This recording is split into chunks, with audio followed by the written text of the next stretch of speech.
Thank you, everybody, for coming. Thank you, Margaret, for sponsoring this yet again, allowing Franco-American voices to be heard in Southbridge, where so many Franco-American people live. I also do want to thank the Southbridge Cultural Council for sponsoring this evening, including Ted Bartlett. Thank you, Ted. So tonight we'll have three writers, myself, Charlie Gargiulo from Lowell, who'll be reading from his memoir about his boyhood in Lowell. The title of that is Legends of Little Canada.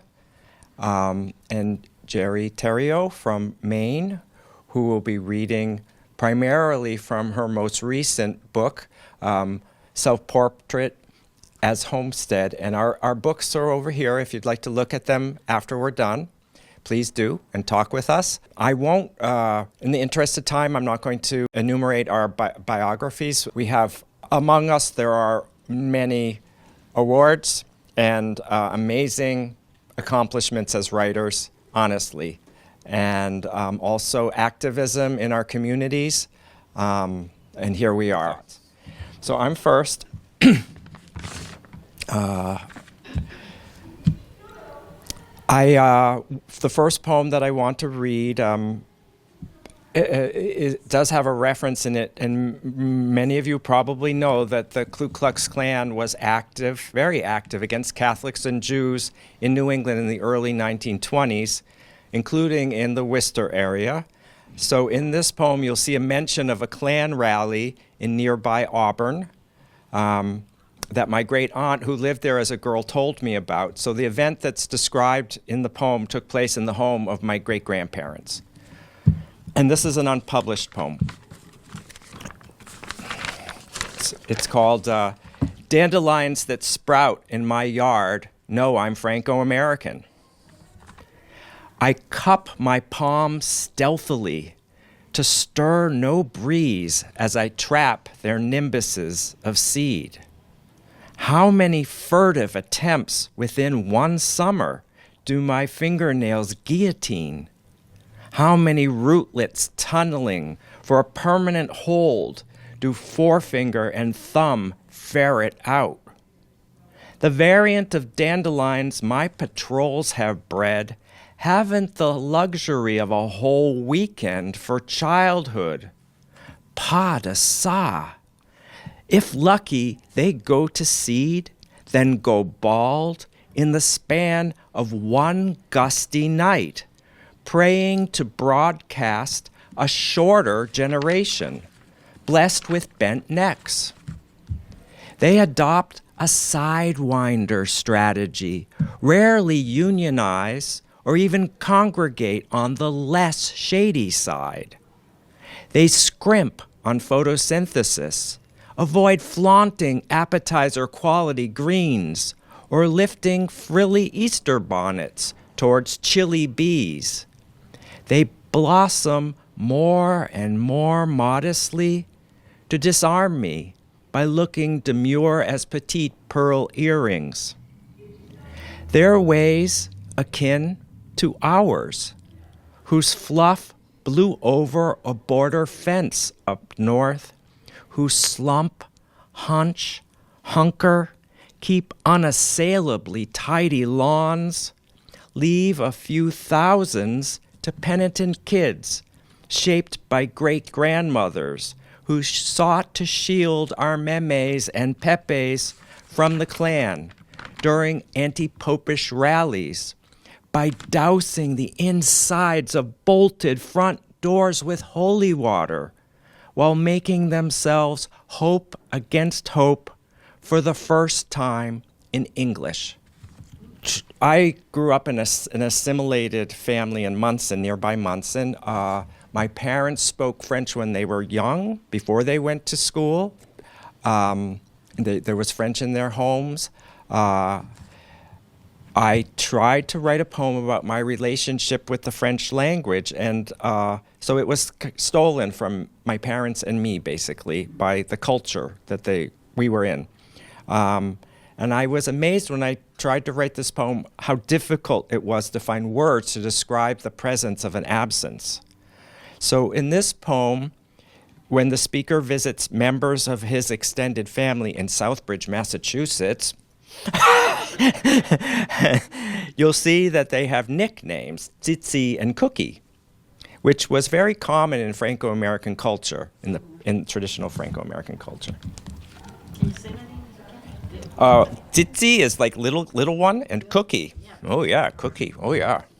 Everyone needs a cousin named Cookie. Okay, here we go. And I know that some people in the room's French is much better than mine, and I'm just doing the best I can. Okay, I studied it for many years, but that didn't make my tongue any better. Okay, de langue.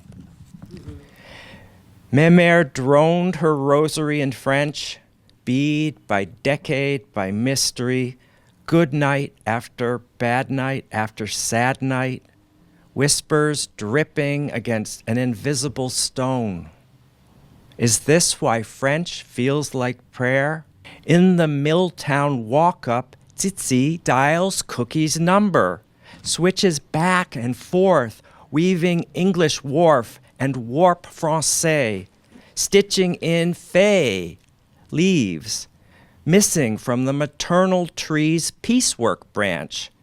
For the college cousin come to tape, the college cousin thrusting clip-on mic like a Eucharist of stainless steel. Jelly jars wheeled into the parlor on a white enamel cart covered with unwrinkled tinfoil, immaculate as an altar cloth. It's the least you'd expect. Aimeriez-vous quelque chose à boire? Would you like something to drink? At my own baby shower, afloat, swaddled in dream, did I hear my great-aunt's blabber and later guess the lilt of kitchen chit-chat placotage, later grasp the thrust of fricatives, curves of phrases, not in my temporal lobe, but in the marrow of my ribs, where I read the downbeat of cadences, inflected gestures of my mother, who ceased speaking la belle langue when she entered America by walking to school, then raced home wailing, "Mama, école." No, school. Can unschooled ears shoot unmapped prepositions like rapids, as rainwater spills cataract by cataract off a continent's brow? Can a far-off century's patois sound homey as a lullaby, because rivers gurgle underground, glue-glue, glue-glue? Was this the song beneath slang heard only at home? Patat, patat, faint as the hint of an unvoiced consonant, barely spicing the vowel that precedes it. In the langue that's mostly absent, there's a word for one-eyed men. It's the word for one-armed chairs. Piquant mot, poil, without parallel in King George's tongue. Though the border is a river draining the same rain, bordure, rivière. Though the border is a river and carrier of all flags, something as grudgingly translated as a rogue hair, poil, poil, poking up from Cyrano's nose, might get lost in the crossing. When I came upon the pebbled path, linking each station of the cross in the garden beside St. Anne de Beaupré, no nun needed to instruct that peace stone pat, that peace stones awaited our knees, the least you'd expect. When my heathen sweetheart sped through side chapels only to be halted by stained glass stoning, upside down crucifixion, sun-stoked bonfires scorching a steak. Sans hésitation, I retold their martyrdoms, my first language intact, easily taught. So, although my formal education chiefly focused on English literature, with a little American literature thrown in, because I like to joke the Jesuits allowed a little bit to be thrown in at Georgetown, just a little. It's been, yeah, but we studied Chaucer and Milton.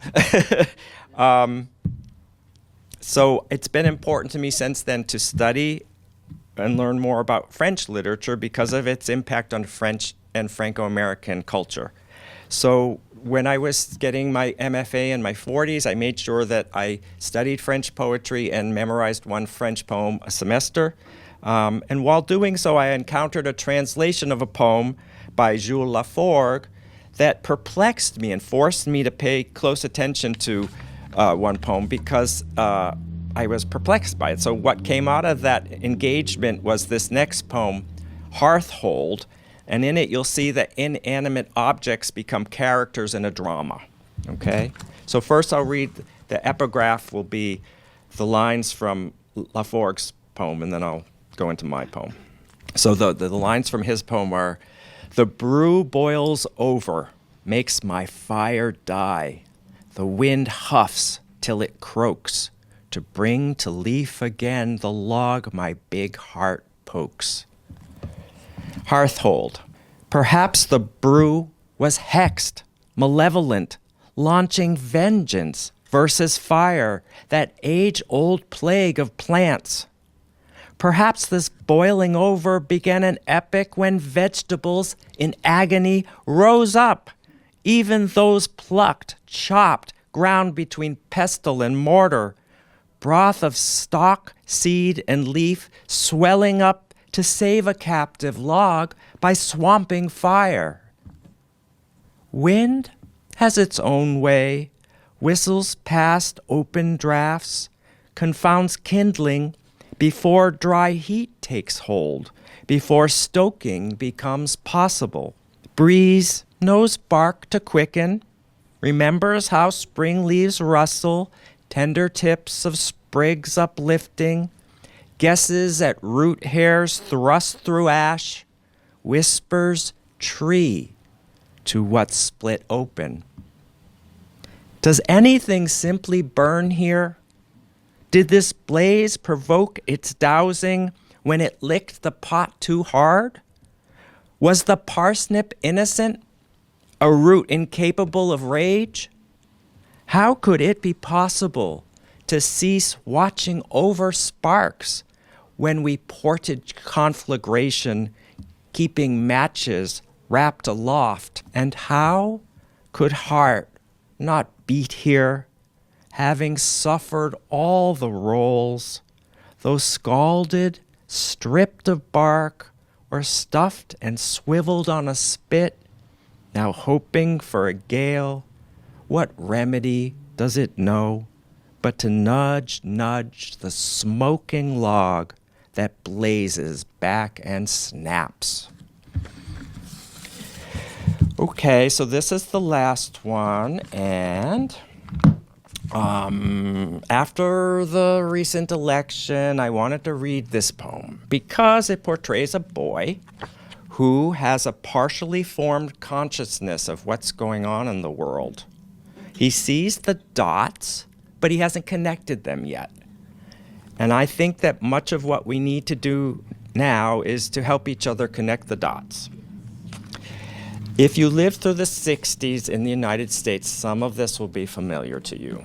If not, maybe you watched YouTube. I'm doing a lot of remedial reading on YouTube, remedial watching. Okay, here we go. Shoot to kill, or you'll be glad you used Glade. Shoot to kill, or you'll be glad you used Glade. Since I'm a 5th grade fag who gets throttled in the skunk cabbage swamp where the teacher's aide can't see, better to pretend I'm the high-heeled mom in the commercial protecting her split-level family. The Glade lady, who shields what she can from what reeks. Better to press with a manicured finger a recessed plastic button as gracefully curved as an Edsel's dashboard. Better to target with, look, disodium phosphate, any enclosed and tight spaces where germs or Viet Cong cluster. Diaper pails, disposals, fringed ditches round rice fields, egg beaten by helicopters. No place to hide. No way to escape. Better to say my tummy aches and stay home. Better to wave a sweeping wand. Oh, if I had a wand like Glinda's that would, poof, change me into a spray of freesia guaranteed by the makers of Johnson's wax. On TV, above the coffee clatch's bridge game, one curlicue squirt and stuffiness just seems to vanish. Better not propose a science project tracking the fate of floral sachet molecules, whether they sponge overcast skies. A trade secret makes indoor air fresh as all outdoors. Better not mail in a postcard asking for the ingredients. At noon, the news anchor tallies yesterday's usual domino death toll. As the world turns, better to glide with an aqua-netted bob from toilet to hair trap to garbage can in a starched, full-skirted dress. Better not wonder what mothers ask themselves during afternoons over irons. Better not dwell on rice. Instead, I advance, finger poised to make cigarette smoke and last night's liver fumes sweet as a spring shower, thanks to a harmless chemical that eradicates odors and frees up an hour for girly boys to inch into elbow-length rubber gloves and savor the zest of miraculous easy-off as it turns hard black grease into soft brown soap I just rinse out of sight down the drain. Thank you.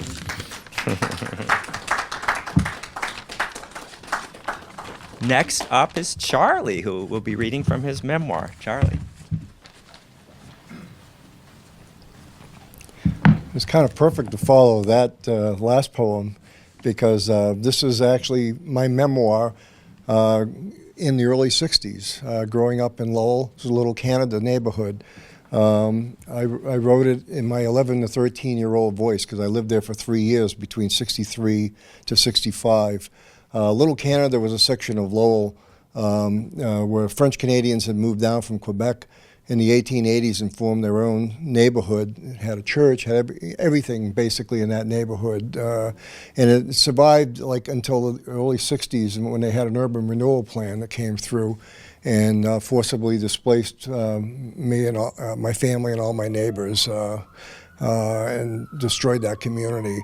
Rather than writing a polemic about that as I got older, I wanted to try to make people feel maybe what the experience was like in the hope that maybe not only people would relate to and remember what happened to Little Canada and the people of Little Canada, but maybe be more sensitive to the issue of forced displacement of anybody anywhere. And so the best way I thought I could do that was just to say it as I remembered it as a 13-year-old before I had any formed politics. I was just watching this happen and not understanding what was going on. And that's what I try to do in this book. And what I'll do is I'll give you a couple little different spots and different parts of the book to try and give you a little bit of a flavor, I hope, of what we're trying to do. Bottom line is that my ultimate goal, because I've always a community organizer after, was to be able to use this as a teaching tool as well. In Lowell, I wanted to reclaim the narrative for the people like my Aunt Rose and other people who were victimized by this experience, because for many years later, as I grew up, and you come to Lowell and you'd hear about Little Canada, it would be, oh yeah, it was kind of bad what happened. But you have to understand, we tried to do it for the people there because the buildings were bad and all this other kind of stuff. And it really irritated me to hear that. And I think when somebody reads the book, my challenge would be, come and tell that to young Charlie, me in that book, tell that to my Aunt Rose, that you did it on their behalf. So I wanted to reclaim the narrative for them, my Aunt Rose, and those people who could no longer speak for themselves. So I'll give you a couple of spots. The book starts as I moved from Dracut to in '63. My father left.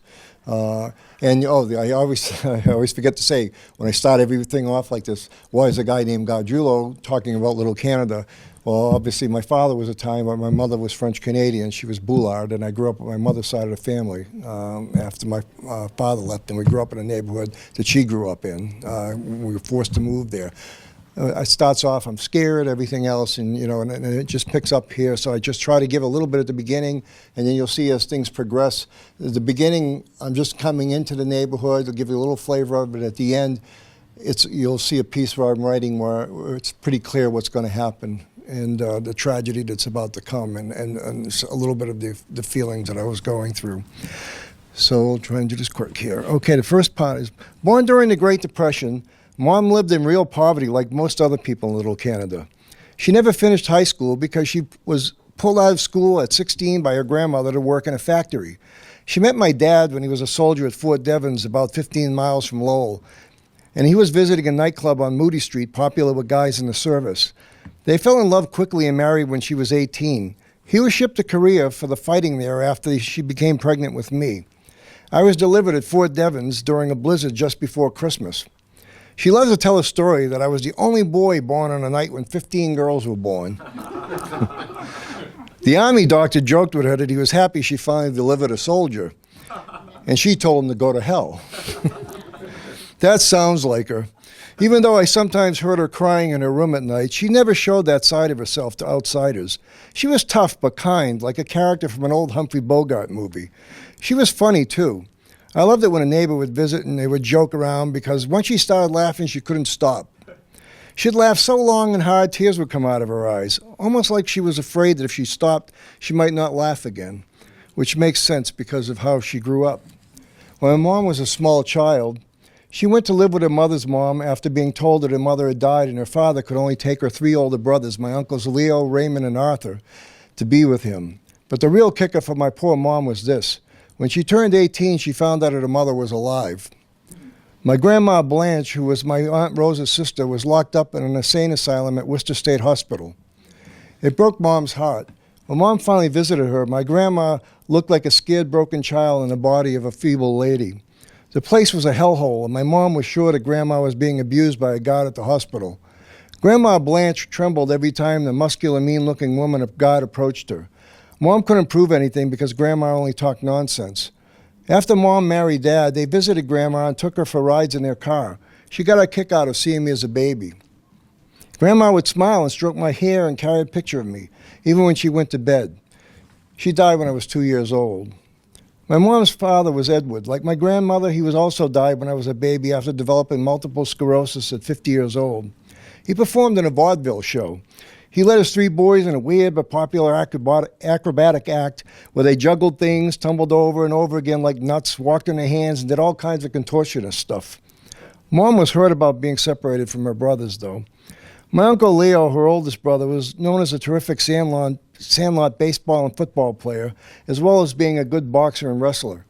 Apparently nobody messed with the guy, including the Nazis.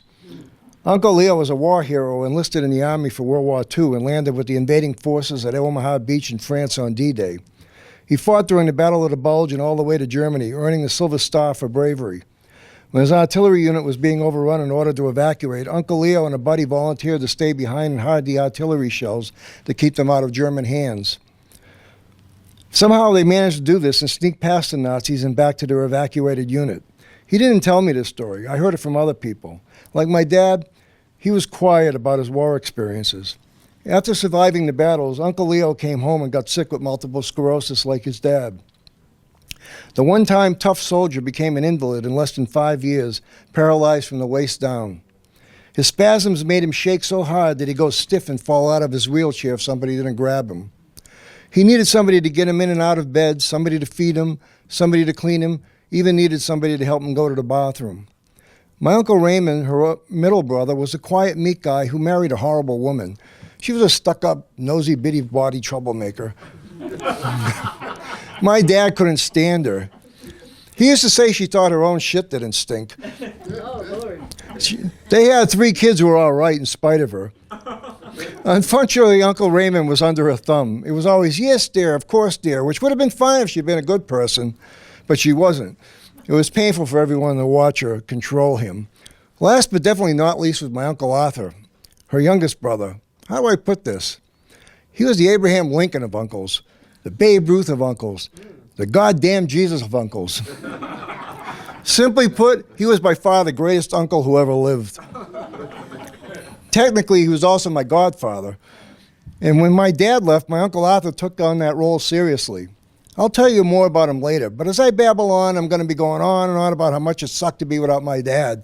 But when I do, I don't want you to feel too sorry for me, because I had my Uncle Arthur, and I'd take him over any of the dads my friends had. I never understood why my grandfather and my grandmother had my grandmother put in a nut house and then seemed to abandon her there. I also don't know why my mother had to be raised by my great-grandmother. It bothers me that I know so little about him, but it's pretty clear that it's a touchy subject for my mom, and she was dealing with enough lousy stuff than to have me bug her about it.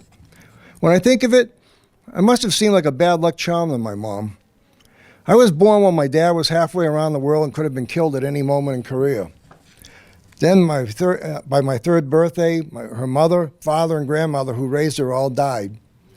I give my mom a lot of credit for not dropping me off in a basket on some stranger's doorstep.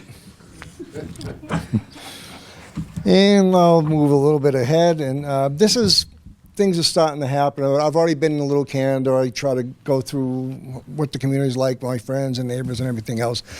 But here's further into the book, and I'll just pick up this scene. Time dragged from Thanksgiving into a dark December, and even though the Christmas lights and decorations started to appear, it didn't feel like a holiday. Peace on earth and goodwill of men don't sink in when the president you love just got his head blown off. The usual merry message felt phony and forced, but I didn't want it to feel that way. I wanted to get into the Christmas spirit. In fact, I desperately needed to feel it. The fact that I couldn't only made the blues worse. It would have been bad enough if it was just me, but it was obvious that everyone around me felt that way, stuck in emotional quicksand that was sucking us all down with jingle bells playing in the background. My mom tried hard. She gave me money to pick out a Christmas tree, and we set it up and decorated our apartment, and I got Christmas records at the library. The colored lights helped lower the creepy gloom, especially late at night when my mom went to work and I couldn't sleep. Our neighbors decorated their places, and everybody was extra friendly and made time to visit. I spent more time with the 3R boys downstairs because at 2, 4, and 6 years old, they were too young to understand what happened. And seeing Christmas unfold before their eyes raised my spirit a tiny bit. Just when it seemed like there wasn't going to be any joy for Christmas that year, wouldn't you know it? Mother Christmas came to the rescue. Sometimes around the second week of December, Mother Noel Charbonnel, that's my teacher, my nun, decided that we'd spend the last half hour during the last period of every day reading A Christmas Carol by Charles Dickens out loud. I know Dickens is great and the book is a classic and all that, but it still surprised me what a warm, magical experience that half hour became. It felt like we got lifted by the ghost of Christmas past out of a dark pit and into a safe place. I don't care if I sound corny and stupid. Good old Mother Christmas gave us a precious gift that I'll always remember. If President Kennedy's murder hadn't clouded each day enough, Little Canada would have been the perfect Christmas setting, just as it was for Halloween. Most people will think I'm nuts, because Christmas is supposed to be silver bells and horse-drawn sleighs, white wooden churches lit by candles, and polite carolers going door to door in earmuffs, but that's baloney. To me, Christmas is best in a dirty old city like Dickens' London, with crowded, icy sidewalks, kids throwing snowballs at grouchy old guys, and people trying to make each other happy any way they can. That was Little Canada. Living in Little Canada kept the Christmas spirit on life support for me. It was impossible to go for long without seeing a friendly face unless you barricaded yourself inside your room. In my tenement, we all opened our hallways doors on Christmas Eve and Christmas Day and flowed between each other's apartments, talking, singing Christmas carols, giving the thought that counts kind of gifts, sharing cooked food, and enjoying each other's company. And because our building had that walkway attaching our side of the building with the other, my Aunt Rose was able to come over to our side with Uncle Clarence and their dog Daisy, and people could go over to her place. Everybody had the 3 Hour Boys to fuss over and enjoy seeing their excitement over being kids at Christmas. Oh, in case you're wondering, the 3 Hours started all dressed up, but it didn't take them long to be running around with no shirts and no T-shirts on. Even Diane's husband, Ernie, was nicer than normal because I think the kids were being so happy had a soothing effect on him. I was grateful for all this. Between Noel Charbonnel's A Christmas Carol reading, my friends in the neighborhood, the Dickens London feeling of Little Canada, especially Harvey's Bookland, where you could have imagined Bob and Tiny Tim Cratchit fitting right in, and being together with my mom, Aunt Rose, Uncle Clarence, Daisy, and all my neighbors in our building's 2-day Christmas party, I had what would have easily been the best Christmas of my life, except for 2 things. Obviously, President Kennedy's death, but also the fact that it was my first Christmas without my dad. Fortunately, all the activity distracted me from being overwhelmed by it, but it gnawed at me when I was alone. My dad was gone for good, and it was my fault. Sure enough, on Christmas night, while lying in bed after all the hustle and bustle of the last 2 days, I started thinking about my dad at past Christmases. It was nice at first, recalling some funny moments. For instance, my dad used to have this habit of falling asleep on his favorite reclining chair. He'd usually drift off and take a nap, and when he did, he always ended up snoring with his mouth wide open. Playing with toy soldiers and a toy rocket launcher that shot a foam-tipped rocket, I aimed it at him, and bullseye! The rocket landed in his open mouth. He was startled awake, tossed a rocket out of his mouth, grabbed a rocket launcher, and stomped it to death, swearing and cursing his head off. By that time, I had run off like a cheetah and hid at my special hiding place, buried under clothes in the closet until he cooled off.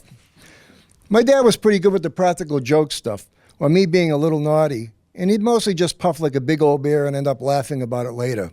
What he wasn't cool with was me being bad for real. And for our whole time together, I never really was. As I told you before, it wasn't because I was afraid of him hitting me. It was because I was afraid of disappointing them, and I tried hard to be good. That is, until the last couple of months we were together. And I finally did such an awful thing, I drove him away. I never told anybody this, and I never will again. But in case you think I'm exaggerating, let me tell you what I did. You'll have to figure that out later. And I'll try and do this one really quick. I like this. This is like my greatest hits when I'm reading. I mean, people always want me to get this little part here. It gives you a little flavor of Little Canada. So, and I'll move quickly. Nothing made Mom happier than making me happy. So I did my best to let her make me happy because there was nothing that made me happier than making her happy. She was also one of those parents that didn't try to force me to do things that I hated. For instance, she knew I was a very fussy eater. So she did her best to get things to eat that were good for me, but that I liked. This was especially important on a Saturday night because of Little Canada eating tradition. Everybody went to this horrible spot called Rochette's on Race Street, just a block down Moody Street from Cabot Street heading towards downtown. Rochette's was a diner known for making its famous Rochette's beans. They cooked them in gigantic vats, and everybody would go and buy them and take them home in white, round cardboard containers. Then people would buy boiled Maple Leaf brand hot dogs that had a gross, crunchy skin covering that made a snapping noise when you bit into them raw. They served boiled hot dogs with a giant plate full of sickly white beans and an even sicklier white goopy sauce that made you nauseous to even look at because they looked exactly like you would end up puking. I get chills just thinking about the awful taste. I used to call them roast shitty beans, and I'd rather be dead than eat them. Okay, so you're probably thinking, what's the big deal then?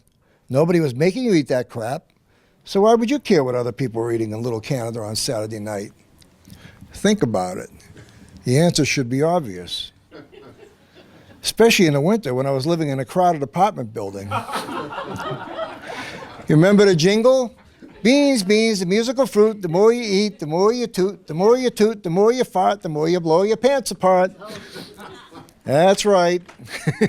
Every wintry Saturday night throughout the large tenements of Little Canada, windows and doors were closed to keep out the cold, and through every stairway with 2 apartments on each floor, up 3 or 4 flights, people were blasting away, adding layer upon layer of noxious gas to seep out of the cracks of their doors to blend with the farts of the other apartments, until they created a smell that would make a skunk beg for mercy. I used to barricade my front door and put towels and stuff under it to try and keep the stink out as best as I could. I still can't figure out how each apartment building never exploded like an A-bomb from the gaseous fumes when somebody lit a match. Roast shitty beans on a winter Saturday in Little Canada should have been outlawed as cruel and unusual punishment for even the world's worst criminals.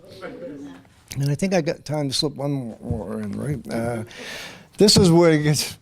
got you a little comic relief, because this is where it gets to the heart of what I think we lost in Little Canada. I kept hoping against hope that our building would be one of the few left standing. Even the welfare building next door was coming down, which surprised a lot of people because it was made of brick and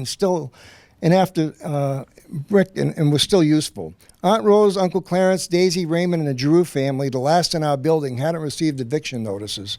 To add to the million prayers Aunt Rose sent up to God, I prayed that a miracle would save us from the wrecking ball. Most of the magical Little Canada I loved was gone, but I knew if they stole her home, it would kill her. I overheard her saying so one night praying. One night I kissed my Aunt Rose goodbye, but instead of leaving right away, I came back from my comics in the living room and got distracted by the TV. After I finished watching, I started to leave and heard her crying in the bedroom. She was kneeling, her bad foot twisted behind her with her head bent and buried into her arms on the bed, gripping her rosary, pleading, "Please, Jesus, please, Mother Mary, don't let them take my home. If they do, I'll die. I can't live without my home." I left quietly. I still don't know who they were. Nobody could tell me any names, not even Harvey. I felt a deep anger that was so foul it could track the devil himself. All of a sudden, those old stories about how people open themselves up to evil spirits by giving in to mean, hateful thoughts started to make sense. I prayed to Jesus, Grandpa Jeri, Midnight, and Bill to give me the strength to control the bad thoughts and reject any evil presence trying to take me over. Even the night walks didn't clear up the tension inside of me. I was afraid I might not be able to control my rage. The problem is I didn't even know who I was supposed to be angry at. It's not like I could punch Urban Renewal in the face and make it stop destroying us. And how could being mad help my mom? Was I supposed to blow up every bar and liquor store in the country? I hated something and I didn't know what it was, so I started hating me. One night when I was walking with Captain Jack, he picked up that something was wrong with me. I was in a rotten mood. I stepped in a pothole and twisted my ankle and hopped over to an abandoned building and punched it with all my might, over and over, swearing my head off and saying how stupid and clumsy and worthless I was, until I started crying. I just collapsed, burying my head in my arms. I didn't even sprain my ankle. I just twisted it enough to hurt. But for some reason, I went crazy. I thought I'd never be able to look at Captain Jack again without feeling like a complete fool. He said, "Well, matey, you win by a TKO because the building just threw in the towel."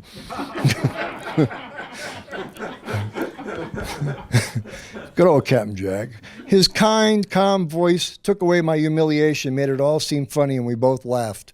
Captain Jack fell to the ground, and we both started rolling around, laughing like idiots until our bellies hurt and had a hard time catching our breath. Within seconds, I went from one of the worst feelings in my life to one of my wildest, happiest moments. Captain Jack then said, "Okay, matey, can you tell me what's wrong?" And then it all poured out of me. Captain Jack listened, and for that one night, I felt like an old tea kettle being able to let out enough of my steam to stop from blowing up. At least until I got home that night and was woken up around 3 a.m. because I could hear my mother having a fit in her bedroom. She was drunk, out of control, and howling so loud that I was afraid the neighbors would come banging on the door. So I jumped out of bed and ran into her room to try and calm her down and find out what was wrong. When I got there, Mom was hitting her bed with her fist really hard over and over again, saying scary things about being a horrible mother. She said the most vicious things about herself, but when she started crying out to God that he should kill her so that somebody good could take care of me and give me a decent home, I was chilled to the bone. I held her and kept trying to tell her, stop saying those things, because they weren't true. But then she stopped and looked at me with eyes more red than white and said in a slurred voice, "I found out you've been hanging around Charlie's corner almost every night when I've been working. They said they see you there sometimes past midnight. What the hell do you think you're doing? First, you get in trouble at school. None says you don't seem to care about your schoolwork. And you told us it was because of Bill's dying and losing all your friends. But you lied to me. It was because you've been sneaking out at all hours of night. Why would you do such a thing? Oh, my God. Oh, my God. I was so hurt and scared that I remember wondering if it was possible for a 13-year-old boy to have a heart attack. This feeling started to get mixed up with the anger that Captain Jack helped cool down earlier that was now coming back and getting even worse than before. Then I started wondering if it was possible for a 13-year-old boy to kill somebody. Not anybody in particular. I was just so damn mad at all these unfair bad things happening that I thought, what if some idiot pushed my buttons when I was caught in one of his white hot rages? It felt like if God or somebody didn't come to my rescue, I was doomed to either die or kill somebody. My mom fell asleep because she was so drunk and wore herself out, and I felt relieved because I didn't know how much more of this I could take and what would happen if somebody came knocking on our door. I crawled under my covers, too stunned and worn out to even cry. It felt like it was almost out of my body in a strange way that helped a bit because it kind of numbed the pain a little. Then I started to almost observe myself like it was another person I loved who was caught in my situation, and I tried to calm him down and talk to him like Captain Jack would. And then I passed out. It felt like I just closed my eyes, but when I opened them, there was a bright light coming through the windows, and it was obvious that I had been asleep a long time. Since it was Saturday morning, I never set the alarm for school, and I could tell by the sun that it was late morning. Then a panic came over me as it hit me that everything the night before had really happened. It wasn't a nightmare, and it felt like the end of the world. How was I ever going to face my mom? No matter how much I racked my brain, I just couldn't imagine how there was anything but tragedy awaiting us. There were no answers. It was all over. I didn't know how or why I was cursed with the opposite of the Midas touch, that whatever I touched would turn to disaster, and whoever I loved was doomed. Thank you. Wow, Charlie, I've never heard you read before. That was so powerful. I mean, I was wiping my eyes and laughing so hard. So you brought us through a lot of emotions. Thank you. Jeri, on the other hand, I've heard read a few times in the past few weeks, and I am just so blown away by your skill as a poet and where you bring us as a poet. So, Jeri Theriault. Same with me, Charlie. Thank you so much. I haven't read your book yet. I can't wait to read it.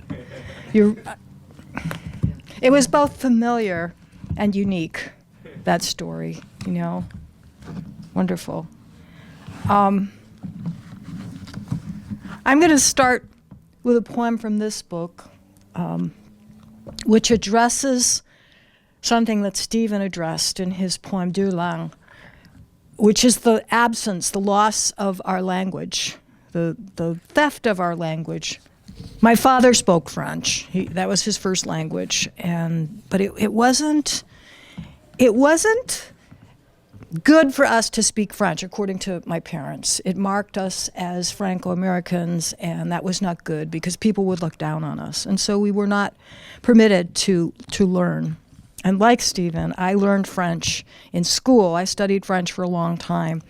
However I study it, I've never been able to make my mouth speak. There's something that prevents me from moving forward and being able to speak, not just read, but speak.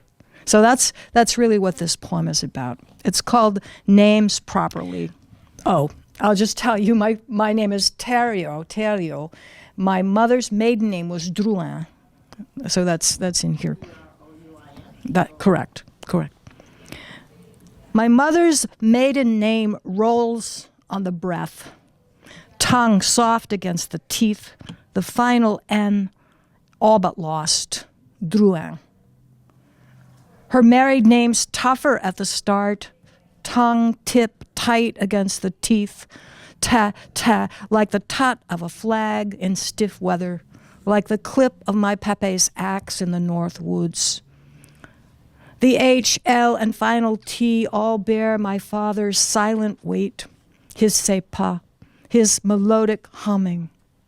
The R growls from the back of the throat, glottal, controlled. I practice speaking both names properly, Drouin et Theriault. The only French I was given. I learned the English names of things, tenement and church, split shift and overtime. No maison, no église. Ma mère smothered in the sea of otherness. Mon père sounding like something swollen and still. I retrieved my lost language from textbooks, learned it as a visitor to my life. Jeri Theriault, an early song I've kept all along. Wind in trees, thread unwinding from factory spools. The feathery quilts qui mes grands-mères ont toujours fait. Thank you. Something that happens in this book, Self-Portrait as Homestead, I did quite a bit of inventing when I was writing this book because I don't know all the stories. I've heard enough to fabricate them, and that's what I've done. And one of the fabrications is my grandmother and her voice, although this is English. This is my mother's mother, and she had lost her French, too, at some point, probably early in her life. She got married in 1900 at the age of 16. She had 7 children who lived, my mother being the youngest. She had a 3rd grade education. And so I imagine her as a mother, as a wife. And so this is what I've written. And I so wish this could be in French, but it isn't. Many of the poems in this book have as their titles addresses, and this address is Route 201, Fairfield, and this is Maine. I grew up in Waterville, Maine. Fairfield is just north. Come October, I turn the garden and air out the winter clothes.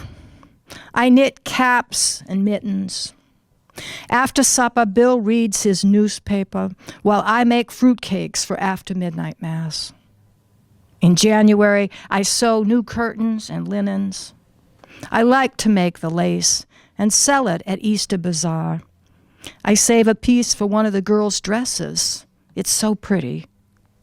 When the snow's deep and I start planning, I raise a new raised bed, more roses. I've loved roses ever since Papa first grew them heritage pinks. Before you know it, we're planting again. Bill and the boys in the potato field, Dorothy and Aggie and me put in the herbs, squash, beans, and all the flowers. Makes me think of Papa's farm, all this plenty. He'd be proud of the 7 children, 8 if you count little Abraham. We lost all them years ago. Come August, I put up tomatoes and pickles, patch school clothes, and make a poultice for Bill's sore shoulder. It's true, a woman's work's never done. But sometimes on a still afternoon, when the crows rummage around in the pines, and the laundry's hung, and Dorothy's watching the baby, and everything holds its breath, I go on down to set by the creek, take off my shoes, and wade that cold, clear water. I can hear the wind shiver in the trees then, and the children splashing from far away. This grandmother's maiden name was Dulac, and there are several poems in the book that make use of that water, the lake, in her name. In one of them, she's a goddess, the goddess of the lakes. So she's a character in this book, somewhat. My mother is another character in this book. So I'm going to read one about my mother. I can't ever think of my mother without thinking of her smoking. Of course, everybody smoked back then, right? But especially my mother, in my memory. So this is called Communion. In a 1940s photo, my mother sports a beret and snug peacoat, her face unlined and marvelous. She's about to light her first cigarette, a Pall Mall or Lucky, about to ignite her need for the world by pulling it hard inside her, unleashing endless blue exhalations behind closed windows in restaurants and cars. Every adult, Dad and my uncles, school bus driver, Humphrey Bogart. Even the doctor inhaled, exhaled my childhood. But mostly my mother, with coffee, with beer, morning and night, smoke, her constant halo. Even after the hospital and emphysema, smoke, such a comfort that old enough to know better and looking like her young self, I filled my dorm room with white clouds of want. Even now, I long to stand in the side yard on a wet night, breathing the stunted lift of my mother's smoke, taste her prayer-braised breath, and swallow the whole dark and ashy world. I'm not sure what time it was when I started, so I'm kind of stuck here. I will keep going, but for how long? That's the question. Well, okay, I'll give you the girl cousins. I figure some people here have heard this before. Some of the people in this book are the girl cousins, and they are kind of a Greek chorus. And they are made up of me and my sister, who are 1.5 years apart, and my two cousins who are a little bit older than we were. And so this takes place when I was around, let's say 9. I was older than that, though. I must have been 11, and my sister was 9. And so Jane would have been 14, and T 13, something like that. And it takes place in 1963, so it has a reference point that Charlie also had in his poem, which is the death of President Kennedy. And this is another address poem. This is my mother's, it's not her ancestral home, but it's kind of the touchstone for me of her family, because it's where my grandparents lived when we were kids growing up. They lived on the second floor, the upstairs apartment. Let's put the old folks upstairs for some reason, right? And my aunt and uncle and their 5 kids were downstairs.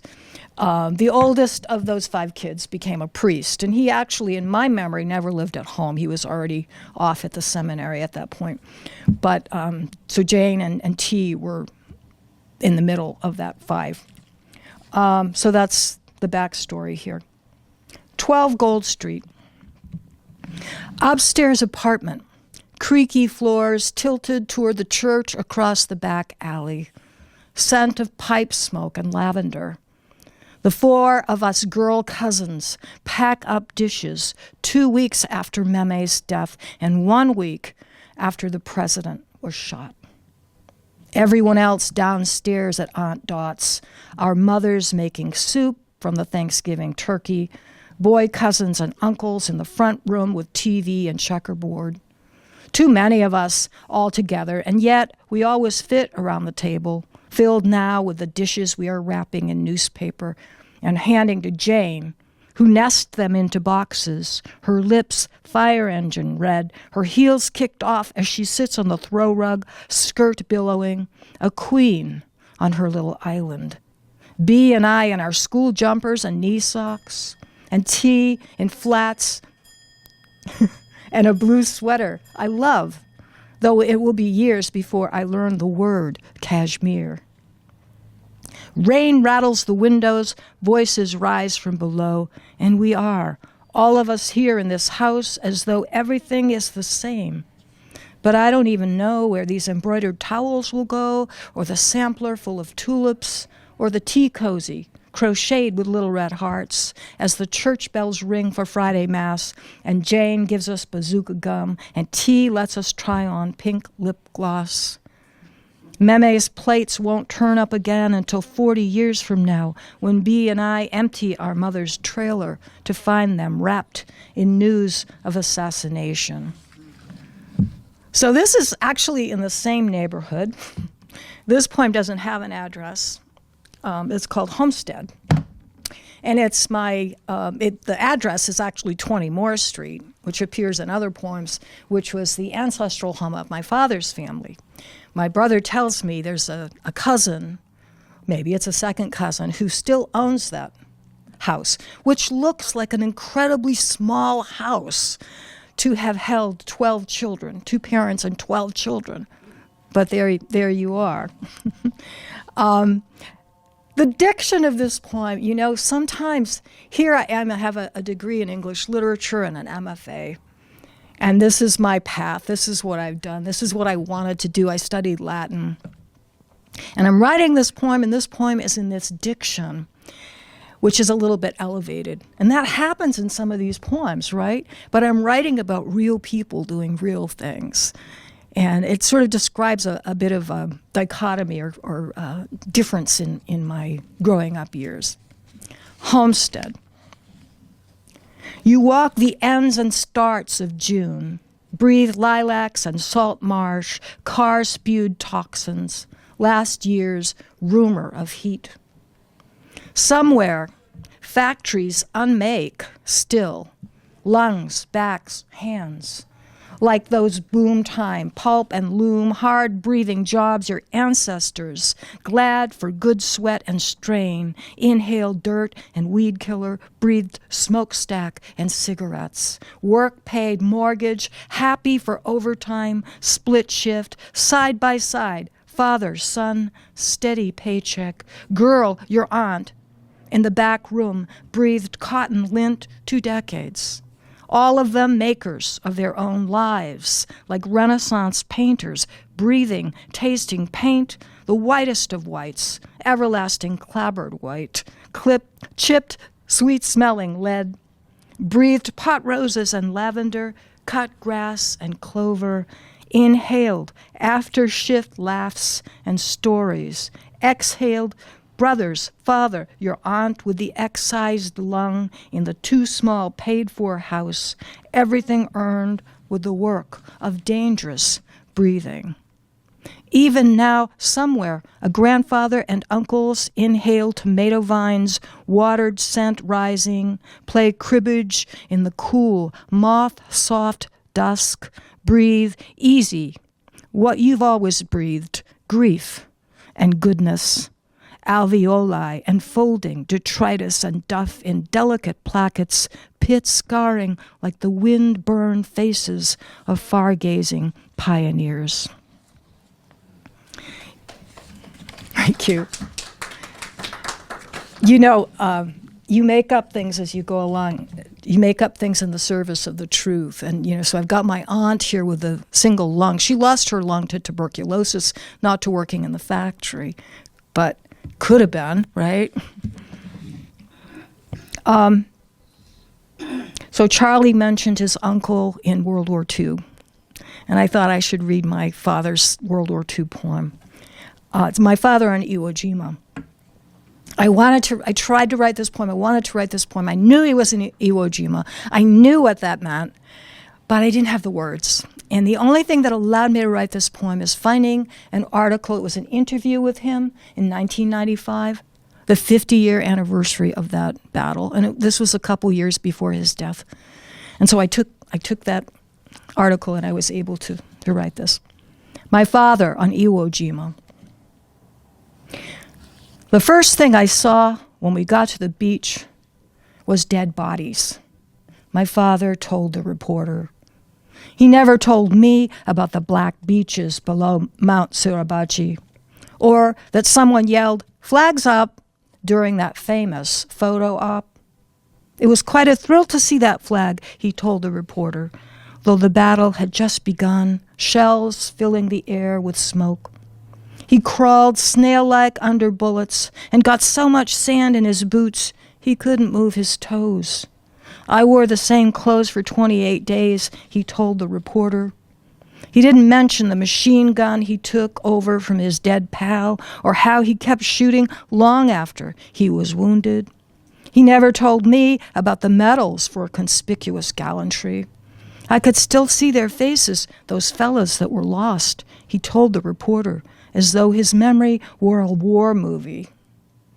I couldn't help feeling glad to be alive, sitting there, alone on the beach. Maybe he was crying. Maybe all the men still alive at the end were crying. The smell of rotting bodies turned my stomach, he said 50 years later. Reading what the reporter wrote brings him no closer. I invent a father with more to say. How exactly that gun felt. where it hurt. And I'll just read this one, this last one, I think. This is the first poem in the book. And, you know, you write poetry sometimes to find out how you feel, right? And so that's what was happening in this poem. And every time I read it, I sort of get into that space again where I'm discovering this feeling. My father was not someone who spoke to me very much. I don't have his stories. I have some of them, but they didn't come from him.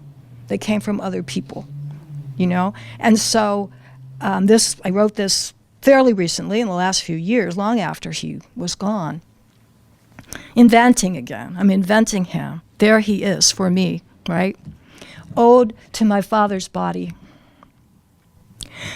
I lose my way in the low note harmonica of my father's absence and unfold the map of his body in the big window of his barber shop at the corner of Summer and Gold, where he, slow, stood all day, poised to conduct the corral, clip, clip of his trade.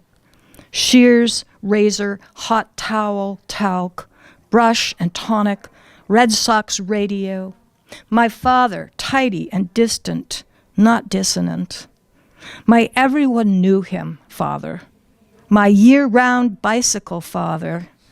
My father's body at school nights or Sunday mass. Silent, always silent, but singing in the cellar, attic, garage, and whistling as he built backyard swing set, lean-to, edged garden rows, or hosed night after sub-zero night the ice rink where I soothed afternoons, cold and would-be wild. His body hunched in the chair of my mother's hospital room that time we thought she would die. 30 years after they divorced.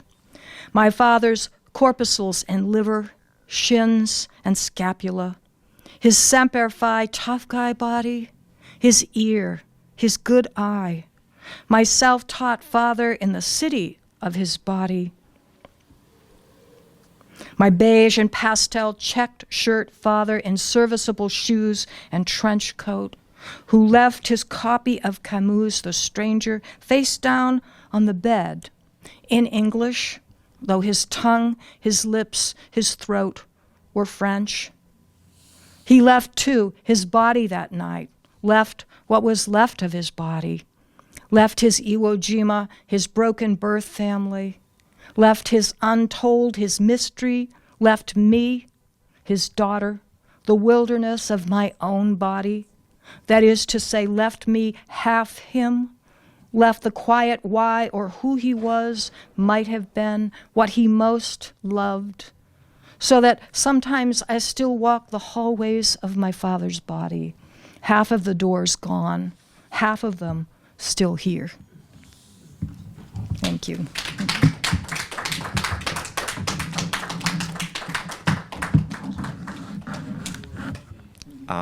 One thing I just want to mention is our generation of writers, of Franco-American writers, some of us still write in French.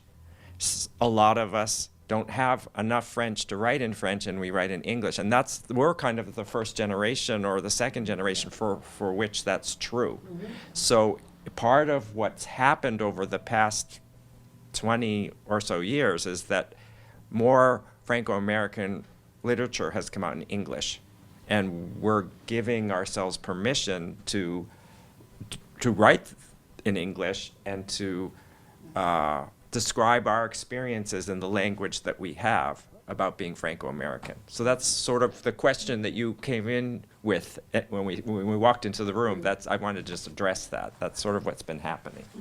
Thank you very much. And I just would like to also say on a personal level, I would like to thank Dr. Choquette for coming here this evening. Good. Yeah. Terrific. Okay. Yeah, so if you'd like to talk about your book.